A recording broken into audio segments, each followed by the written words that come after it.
Mesdames et messieurs, bienvenue dans cette édition d'information de 19h de Niata TV et je vous remercie de porter votre confiance sur Niata TV. Voici les titres.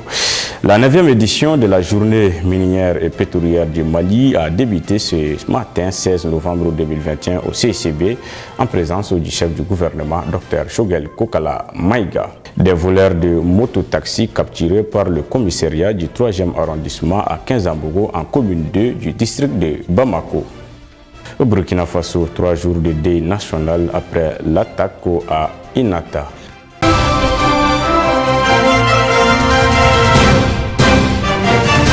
Comme annoncé dans les titres, la cérémonie officielle d'ouverture de la 9e journée minière et pétrolière du Mali a débuté ce matin 16 novembre 2021 sous la présidence du président de la transition, chef du gouvernement, le colonel Assimi Goïta, présenté par le chef du gouvernement, Dr Choguel Kokala Maïga.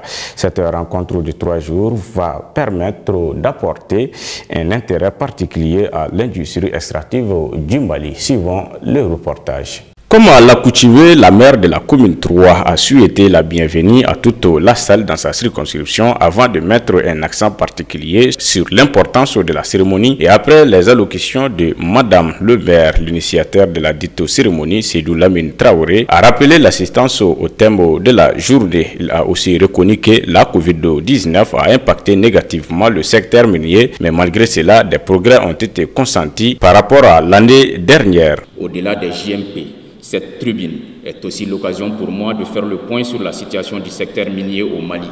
Un secteur qui n'a point été épargné par la crise de la Covid-19 qui a fait plonger de 35% les flux mondiaux d'investissements directs étrangers selon le rapport 2021 sur l'investissement dans le monde de la CNICED.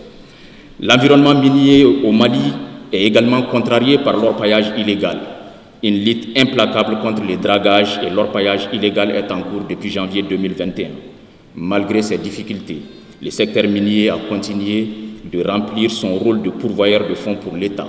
La valeur totale des exportations a augmenté, passant de 1870 milliards en 2019 à 1971 milliards en 2020.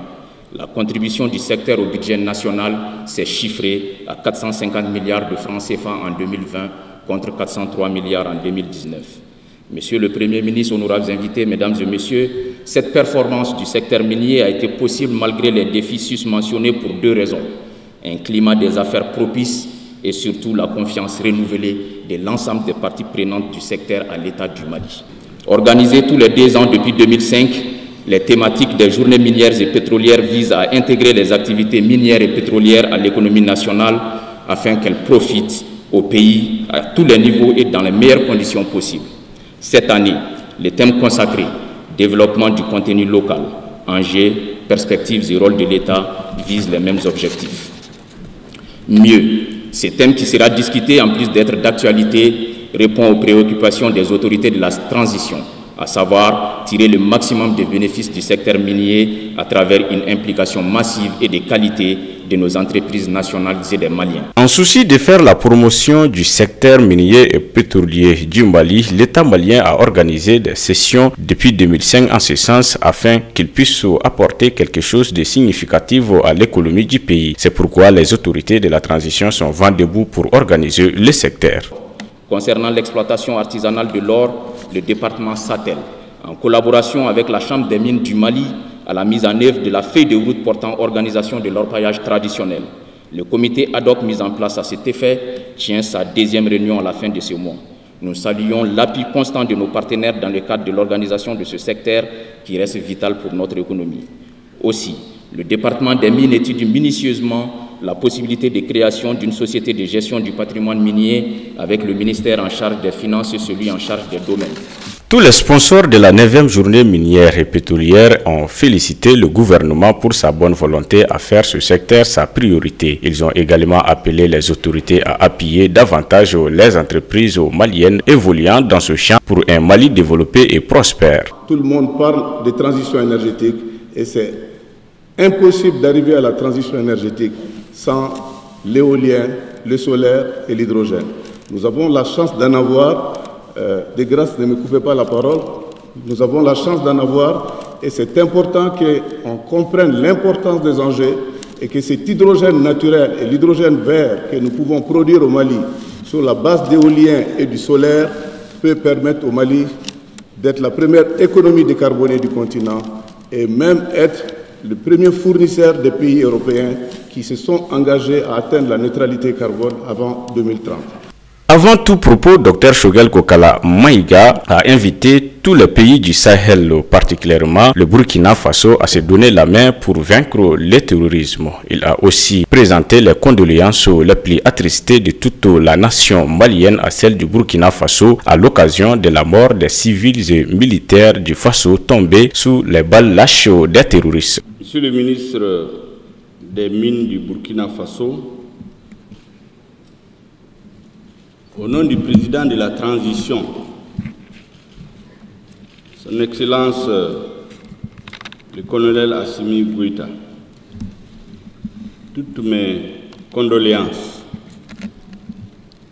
et prier pour le repos de l'âme des vaillants éléments des forces de défense et de sécurité du Burkina Faso tombés récemment sous les balles lâches des terroristes. Je voudrais bien transmettre, Monsieur le ministre, au président du Faso les sentiments de compassion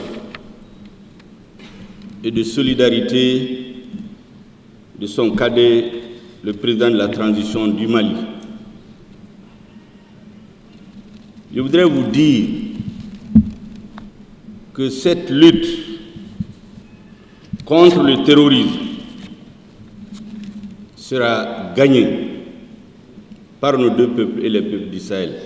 Avant de déclarer ouverte la 9e journée minière et pétrolière du Mali, le chef du gouvernement, Dr Choguel Kokala Maïga, a affirmé que l'État mettra tout en œuvre pour soutenir l'industrie extractive au Mali, moteur de développement. Promotion des secteurs miniers et pétroliers. Le gouvernement du Mali entend, à travers ses assises, renforcer et promouvoir le rôle et la place des ressources minières et énergétiques en tant que ressources stratégiques, créateurs d'emplois, de richesses et de croissance. Le gouvernement soutient pleinement la mise en place et le renforcement de chaînes de production locales et la création de chaînes de valeur de l'industrie minière et pétrolière afin de créer les conditions d'émergence de notre économie, suivant les principes de gestion durable et transparente des ressources naturelles. En somme, faire de l'industrie extractive le moteur du développement durable.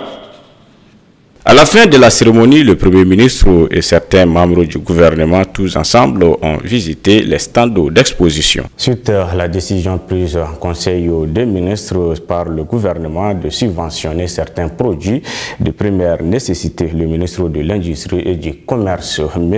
Mahamoudou Ould Mohamed, a animé vendredi dans la matinée une conférence de presse à son département. Il s'agissait d'informer l'opinion nationale sur les causes de la flambée des prix de certains produits et d'assurer des consommateurs de la réaction du gouvernement pour atténuer les effets de cette flambée, notamment des produits de première nécessité. La relance des activités de Comatex a été aussi abordée par le ministre Ould Mohamed. À cet effet, l'État s'est engagé à payer 600 millions de francs CFA au titre de salaire des travailleurs et apporte un appui global de 4,6 milliards de francs CFA pour le remboursement des dettes d'exploitation et des dettes sociales. Maïmouna Koulibaly nous donne plus de détails.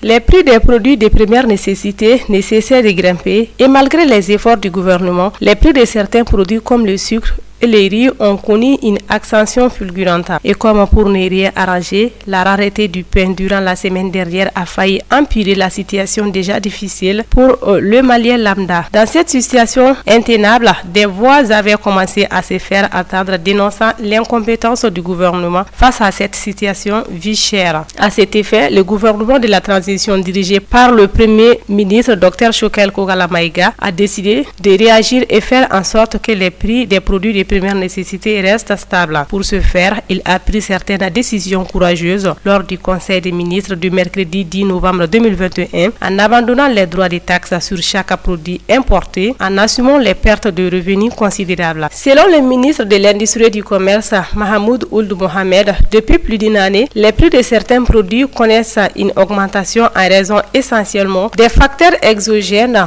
combinés à certains nombres de menaces endogènes. Il a indiqué que le gouvernement était conscient de cette situation, ce qui lui a amené à anticiper sur ces menaces à travers l'adoption et le renforcement des mesures d'atténuation de la hausse du prix des produits de première nécessité. Ces efforts se sont traduits par l'octroi de subventions directes à la consommation ou à la production, voire l'abandon des droits et taxes à l'importation des produits comme le sucre, l'huile alimentaire, la viande bovine, le lait, les hydrocarbures, le bleu, les gaz à butane, la graine du coton, etc., a-t-il dit. Pour le ministre Ould Mohamed, ces efforts ont entraîné une incidence budgétaire évaluée à plusieurs centaines de milliards de francs CFA. Pour abréger la souffrance des populations, il dira que l'État a pris également d'autres mesures d'ordre social visant à soutenir les pouvoirs d'achat des populations, notamment l'harmonisation de la grille salariale, des transferts monétaires aux couches défavorisées, des distributions gratuites de médicaments, de nourriture et d'aliments bétail, les soutiens aux entreprises affectées par le Covid-19,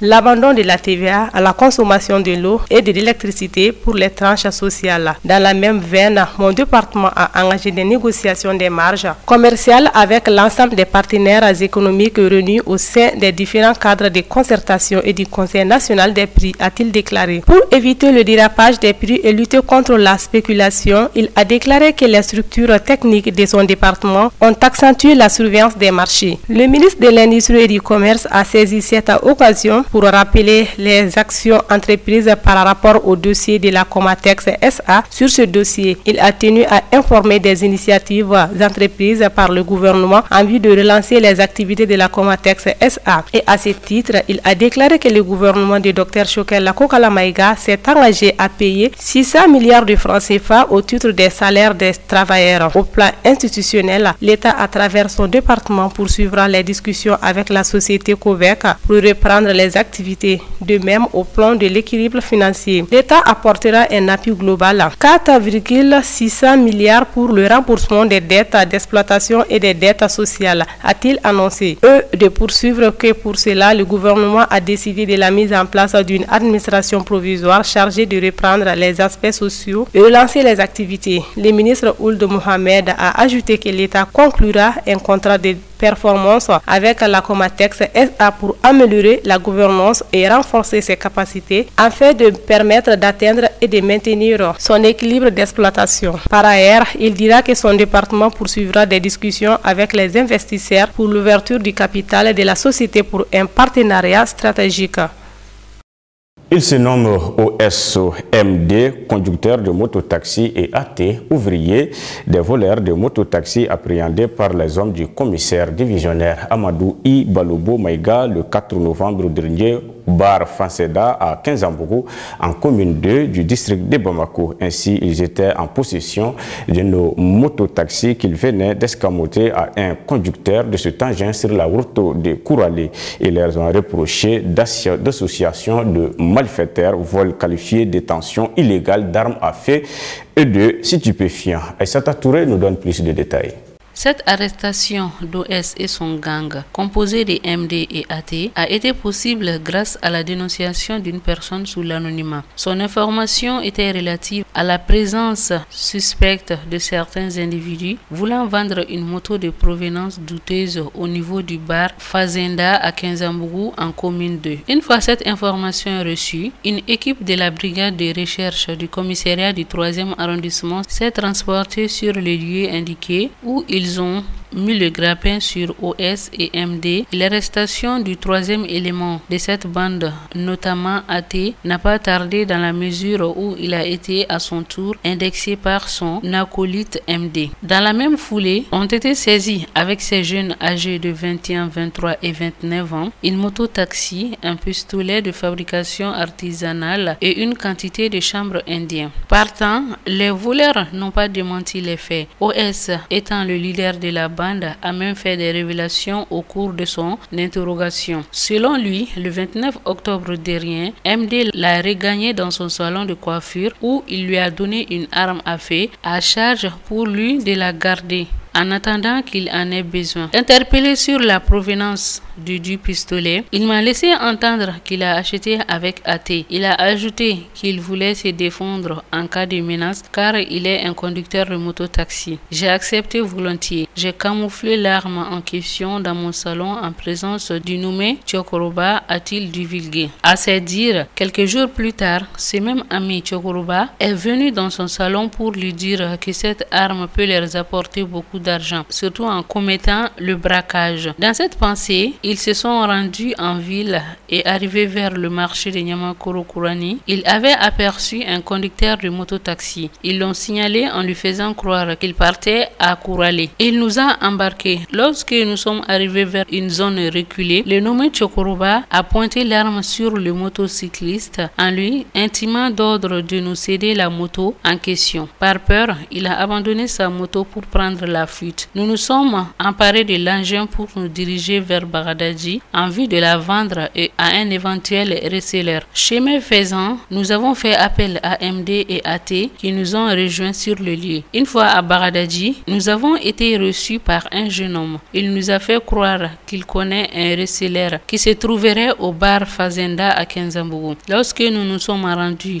dans ce bar, nous avons été surpris de voir les éléments du commissariat de police du 3e arrondissement qui nous ont pourchassés. Pendant que le nommé Chokoroba a pu s'échapper, AT, MD et moi-même avons été appréhendés et conduits au commissariat pour les besoins d'enquête à dévoiler OS. Parlant de l'arme trouvée avec les mises en cause appartenant à AT, celui-ci de son côté a déclaré l'avoir volée à un certain Madou avant de la vendre à MD à 20 000 francs. À savoir que les nommés Chokoroba et Madou font l'objet de recherches vu leurs implications dans cette affaire de vol avec braquage. Néanmoins, leurs camarades OS, MD et AT ont déjà pris leur quartier à la MCA depuis le 8 novembre dernier en attendant leur procès. Avec cette prouesse, le 3e arrondissement vient de soustraire un réseau de malfaiteurs ciblant les paisibles citoyens en général et les conducteurs de mototaxi en particulier, puisque ces derniers sont victimes de vols, voire d'assassinats en ces temps-ci dans la capitale des Trois Caïmans. Jean-Pierre Lacroix, le chef des opérations de paix des Nations Unies, a demandé dans un exposé devant les membres du Conseil de sécurité un soutien renforcé à la force du G5 Sahel.